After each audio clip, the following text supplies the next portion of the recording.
దొంగతనాలకు పాల్పడుతున్న అంతర్రాష్ట్ర నేరస్తుడిని నల్లగొండ జిల్లా పోలీసులు అరెస్టు చేశారు.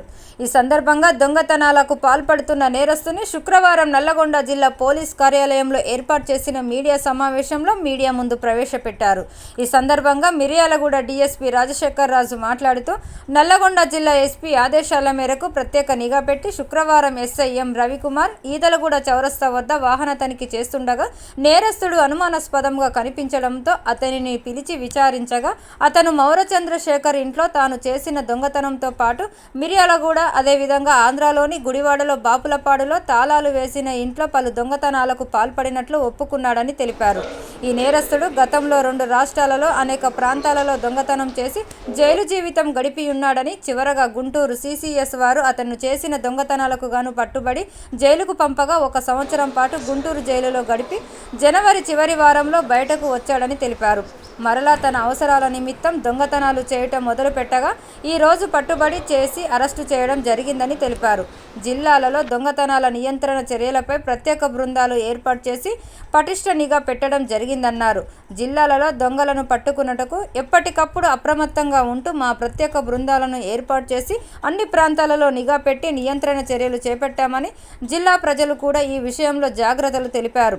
ప్రజలు వారి ఇంటి పరిసరాలలో, కాలనీలలో, షాపులలో సీసీటీవీ కెమెరాలు అమర్చుకోవాలని, ఏదైనా సంఘటన జరిగిన వెంటనే సంబంధిత వ్యక్తుల కదలికపై తగు చర్యలు తీసుకుంటకు వీటి ప్రాముఖ్యత చాలా అవసరం ఉంటుందని అన్నారు. కాబట్టి ప్రతి ఒక్కరూ తమ ఇంటి పరిసరాల్లో, కాలనీల్లో, షాపుల్లో మరియు ముఖ్యమైన ప్రదేశాలలో సీసీ కెమెరాలు ఏర్పాటు చేసుకోవాలని తెలిపారు. ఏప్రిల్ నెల 10వ తారీఖున మిర్యాలగూడలోని ఒక ఇంట్లో గుర్తు తెలియని దొంగలు తాళాలు పగలగొట్టి దాంట్లో నుంచి 50,000 రూపాయల దొంగతనం జరిగిందని చెప్పి మిర్యాలగూడ మండలం పోలీస్ స్టేషన్లో ఒక కంప్లైంట్ రిసీవ్ చేసుకోవడం జరిగింది.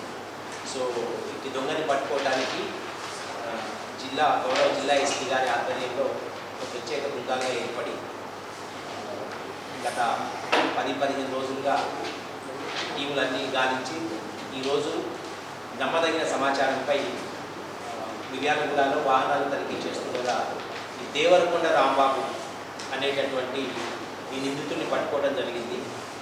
ఇతను 55 సంవత్సరాల వయసు, విజయవాడకి చెందినటువంటి అతను.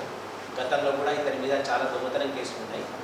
సో ఇతని విచారణ క్రమంలో ఇతని వద్ద నుంచి 7 కేసులకు సంబంధించినవి ఆంధ్రప్రదేశ్, తెలంగాణ 2 రాష్ట్రాల్లో కూడా ఇతను చేసినటువంటి 7 దొంగతనాలకు సంబంధించిన అందాజా 220 గ్రాముల బంగారం ఇతని దగ్గర నుంచి రికవరీ చేసుకోవడం జరిగింది. దీంట్లో ఈ కేసెస్లో ఒకటి వనపర్తి కల్వకుర్తికి సంబంధించినటువంటి ఒక గ్రేవ్ కేసు, 8.5 తులాల బంగారం దొంగతనమైనటువంటి ఒక కేసు, మిగతావి ఒకటి గుడివాడది, ఒకటి హనుమాన్ జంక్షన్ది, ఆ తర్వాత మిర్యాలగూడకి సంబంధించినటువంటి ఒక 4 కేసులకి కేసులో ఇతను నిందితుడిగా ఉన్నాడు. ఈరోజు ఇతని దగ్గర నుంచి వీటికి సంబంధించినటువంటి బంగారం అది రికవరీ చేసుకొని ఇతన్ని రిమాండ్కి పంపించడం జరుగుతుంది. ఎస్ఐ రవికుమార్ని, వాళ్ళ సిబ్బందిని అందరూ కూడా జిల్లా ఎస్పీ గారు అభినందించి వీళ్ళకి తగిన రివార్డ్స్ అందజేస్తామని తెలియజేసినారు.